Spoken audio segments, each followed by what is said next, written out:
अस्सलाम वालेकुम dear students, welcome to Adnan science academy. इस लेक्चर में हम पढ़ेंगे चैप्टर 3 के MCQs from 9 to 14। So let's get started. आपका 9th एमसीक्यू ये है, a body is travelling with a constant acceleration. एक बॉडी कांस्टेंट एक्सेलरेशन के साथ मूव कर रही है और एक्सेलरेशन आपको गिवन है 10 मीटर पर सेकंड स्क्वायर। तो एक्सेलरेशन हमारे पास है 10 मीटर पर second square. If s1 is the distance travel in first second, अगर 1 सेकंड में डिस्टेंस s1 हो and s2 is the distance traveled in second और दूसरे सेकंड में डिस्टेंस हमारे पास s2 हो, which of the following shows a correct relation between s1 and s2। तो s1 और s2 के दरमियान कौन सा रिलेशन करेक्ट रिलेशन है? आपको चार ऑप्शंस गिवन है, A B C D। Dear students, relationship find करने के लिए आपको पता है आपको एक्सेलरेशन गिवन है और आपको टाइम भी गिवन है कि 1 सेकंड और 2 सेकंड। तो मैं second equation of motion use कर सकता हूं, is equal to VIT plus half AT square. यहां पे मुझे एक्सेलरेशन भी गिवन है और टाइम भी गिवन है। इनिशियल वेलोसिटी चूंकि मुझे गिवन नहीं है तो इसलिए इनिशियल वेलोसिटी को मैं जीरो कंसीडर करके इसको मैं खत्म कर सकता हूं। तो हमारे पास इक्वेशन आ जाएगा हाफ AT स्क्वायर। ये हमारे पास एक इक्वेशन है जिसको हम जनरलाइज इक्वेशन के तौर पे यूज कर सकते हैं। अब अगर मैं इसमें टाइम 1 सेकंड पुट करूं तो s1 हमारे पास आ जाएगा हाफ, एक्सेलरेशन की वैल्यू 10 है तो मल्टीप्लाई बाय 10। और अगर टाइम में 1 सेकंड यहां पे पुट करूं तो ये 1 स्क्वायर बन जाएगा, तो 2 1 2 और 5। तो s1 की वैल्यू हमारे पास आ जाएगी 5 मीटर। इसका मतलब ये है कि 1 सेकंड में ये 5 मीटर डिस्टेंस कवर करता है। अब इसी इक्वेशन को हमने यूज करना है 2 सेकंड के लिए, तो मैं ये इक्वेशन यूज करूंगा, s is equal to half AT square. यहां पे मुझे टाइम क्या पुट करना है, मुझे पुट करना है 2 सेकंड। तो हमारे पास s is equal to half, acceleration की वैल्यू हमारे पास है 10 और 2 स्क्वायर टाइम की जगह आ जाएगा। तो अगर मैं इसको कैलकुलेट करूं तो हमारे पास ये s की वैल्यू आ जाएगी 20 मीटर। इसका मतलब है कि यहां से 2 सेकंड में यहां तक डिस्टेंस कितना कवर होता है, ये 20 मीटर डिस्टेंस कवर होता है।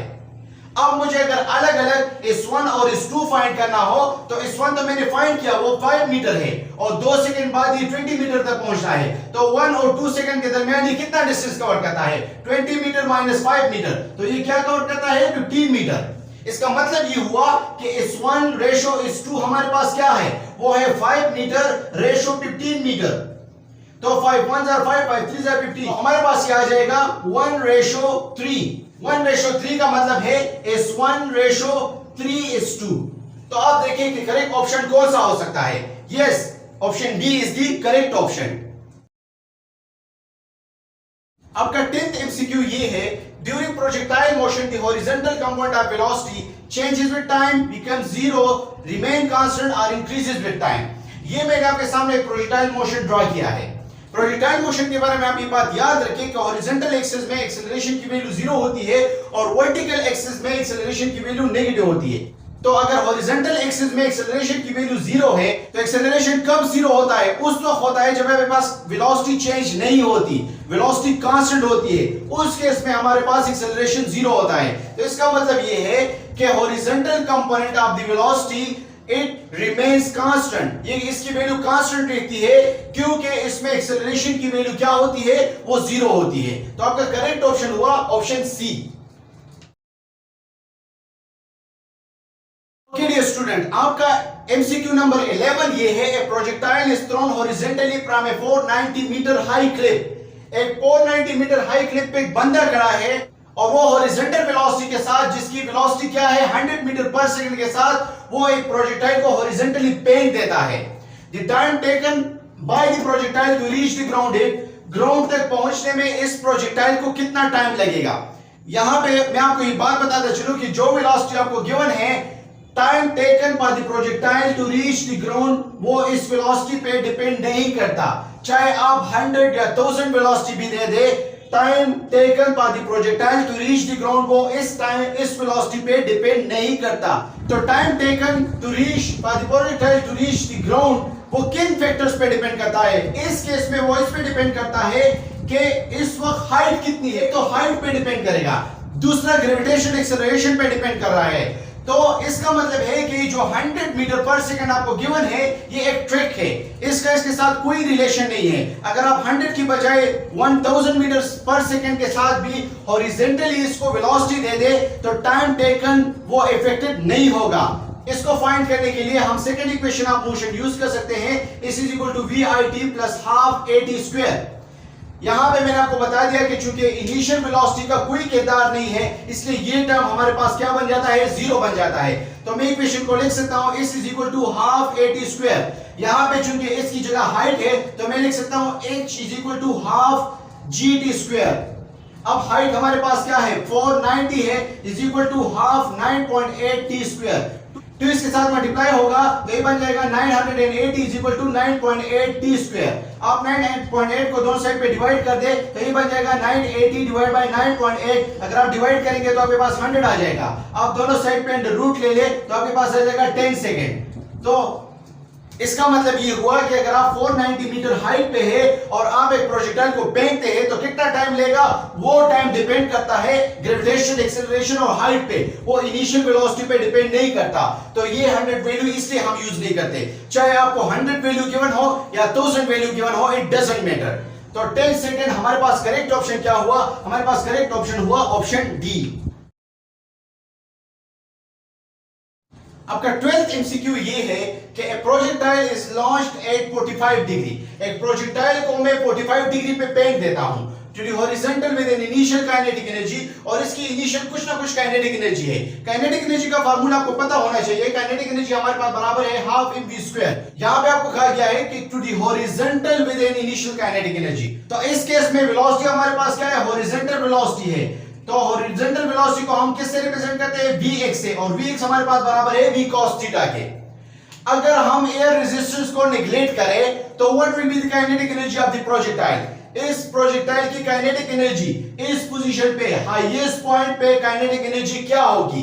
तो dear student, in order to find the kinetic energy at this highest point, kinetic energy हमारे पास क्या है, this is a form of energy, जिसको हम एनर्जी कह सकते हैं। एनर्जी हमारे पास बराबर है हाफ mv स्क्वायर। यहां पे आपको कहा गया है कि horizontal with an initial kinetic energy, इसका मतलब है कि वेलोसिटी हमारे पास हॉरिजॉन्टल वेलोसिटी है, और हॉरिजॉन्टल वेलोसिटी को अगर मैं यहां पे रिप्लेस करूं तो एनर्जी हमारे पास बराबर हो जाएगी हाफ mvx स्क्वायर, और vx हमारे पास बराबर है vx is equal to v cos theta.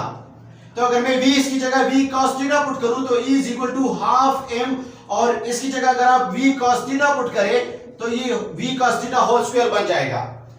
e is equal to half m और v स्क्वायर और cos थीटा होल स्क्वायर। आपको एंगल गिवन है कि ये 45 डिग्री पे लॉन्च किया गया है, तो अगर मैं इसकी जगह पुट करूं हाफ m v स्क्वायर और ये cos की जगह मैं यहां पे पुट करूं 45 होल स्क्वायर, ये आप देखें हाफ mv स्क्वायर किसके बराबर है, एनर्जी के बराबर है। तो E की जगह मैं लिख सकता हूं एनर्जी, ये हाफ mv स्क्वायर हमारे पास काइनेटिक एनर्जी के बराबर है, E के बराबर है। cos 45 हमारे पास बराबर है 0.71, और अगर इसका मैं स्क्वायर ले लूं तो आपके पास आ जाएगा energy is equal to E 0.5। इसका मतलब है कि आपके पास आ जाएगी 0.5 E। तो हमारे पास करेक्ट ऑप्शन है option A. Okay dear students, आपका 13 नंबर एमसीक्यू ये है, to improve the jumping record the long jumper should jump at an angle of. अगर एक जंपर है और वो अपने जंप को इंप्रूव करना चाहता है, वो ये चाहता है कि वो एक लॉन्ग जंप लगाए, तो आप बताएं कि उसको एंगल कितना रखना चाहिए, 30 डिग्री, 45 डिग्री, 60 डिग्री या 90 डिग्री। ये मैंने आपके सामने एक फिगर ड्रॉ किया है। यहां से अगर वो जंप लगाएगा तो इस पॉइंट तक आने में इस डिस्टेंस को हम क्या कहते हैं, दिस इज कॉल्ड रेंज। और रेंज हमारे पास किसके बराबर है, रेंज का फार्मूला ये है। आपसे क्वेश्चन में ये पूछा गया है कि ये एंगल कितना रखना चाहिए एक जंपर को ताकि वो एक लॉन्ग जंप लगाए। तो डियर स्टूडेंट, जिस तरह मैंने आपको बताया दिया कि रेंज हमारे पास बराबर है v0 square divided by g n sin 2 theta. इसका मतलब है कि रेंज हमारे पास एक वेलोसिटी पे डिपेंड करता है और एक एंगल पे डिपेंड करता है, लेकिन इस क्वेश्चन में आपसे एंगल के बारे में पूछा गया है। तो अगर मैं सिर्फ एंगल पे कंसंट्रेशन दूं तो sin 2 थीटा कितना होना चाहिए, ये बात आप याद रखें कि sin थीटा मैक्सिमम कब होगी, जब आपके पास थीटा की वैल्यू 90 डिग्री हो। जब आप sin 90 फाइंड करें तो आपको मिलेगा 1। इसका मतलब है कि sin आपको मैक्सिमम वैल्यू 90 डिग्री पे देगी। अब इसके साथ मैं क्या करूं, यहां पे मैं कौन सा एंगल पुट करूं, थीटा की वैल्यू मैं क्या पुट करूं कि मेरे पास यहां पे sin 90 डिग्री आ जाए। तो अगर मैं थीटा की वैल्यू यहां पे 45 डिग्री पुट करूं तो ये क्या बन जाएगा, this will become sin 2 multiply by 45 degree, so it will become sin 90 degree. तो इसका मतलब ये हुआ कि अगर मैं यहां पे 45 डिग्री पुट करूं तो मेरे पास sin 90 आ जाएगा। sin 90 का रिजल्ट क्या है, 1 है, which is the maximum result. जब ये मैक्सिमम होगी तो आपके पास रेंज भी मैक्सिमम आएगा। तो इसका करेक्ट आंसर क्या है, ये 45 डिग्री है। तो आपने 45 जो कि ऑप्शन नंबर बी है, ये हमारा करेक्ट ऑप्शन है। यहां पे आप ये गलती ना करें कि आप 90 डिग्री को ऑप्शन पे सेलेक्ट ना करें, क्योंकि यहां पे हमारे पास क्या है, sin 2 थीटा है। अगर आप यहां पे 90 पुट करते हैं तो ये फिर क्या बन जाएगा, sin 180 बन जाएगा, और sin 180 पे आपके पास मैक्सिमम वैल्यू नहीं आती। तो इसलिए करेक्ट ऑप्शन क्या है, that is option B, 45 degree. आपका लास्ट एमसीक्यू ये है कि range of a projectile on a horizontal plane is same for the following pairs of angle. आपको ये कहा गया है कि आपको दो एंगल्स गिवन है, आप ये बताएं कि किन दो एंगल्स का रेंज सेम होगा। तो इसके लिए हेल्पिंग टिप ये है कि रेंज उन पेयर्स के लिए सेम होगा कि जब आप उनका सम निकाले और सम आपके पास 90 डिग्री आए तो आप इन पेयर्स को ऐड करें। फॉर एग्जांपल अगर मैं 52 और 62 को ऐड करूं तो हमारे पास आएगा 114 डिग्री। इसका सम 90 डिग्री के बराबर नहीं है, तो इसलिए हमारा ये करेक्ट ऑप्शन नहीं है। इन दो एंगल्स का रेंज सेम नहीं होगा। अगर आप 80 और 20 को ऐड करें तो आपके पास 100 डिग्री आएगा, which is not equal to 90 degree, इसलिए ये भी एक करेक्ट ऑप्शन नहीं है। अगर आप 15 और 18 को ऐड करें तो आपके पास आ जाएगा 33 डिग्री, ये भी करेक्ट ऑप्शन नहीं है। अगर आप 43 और 47 को ऐड करें तो आपके पास आ जाएगा 90 डिग्री। इसका मतलब ये है कि आपके पास 43 डिग्री का रेंज और 47 डिग्री का रेंज सेम है।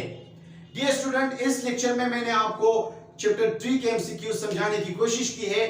आपको अगर किसी भी एमसीक्यू में किसी भी किस्म का कोई मसला हो तो आप कमेंट में मुझसे पूछ सकते हैं, आई विल रिप्लाई यू।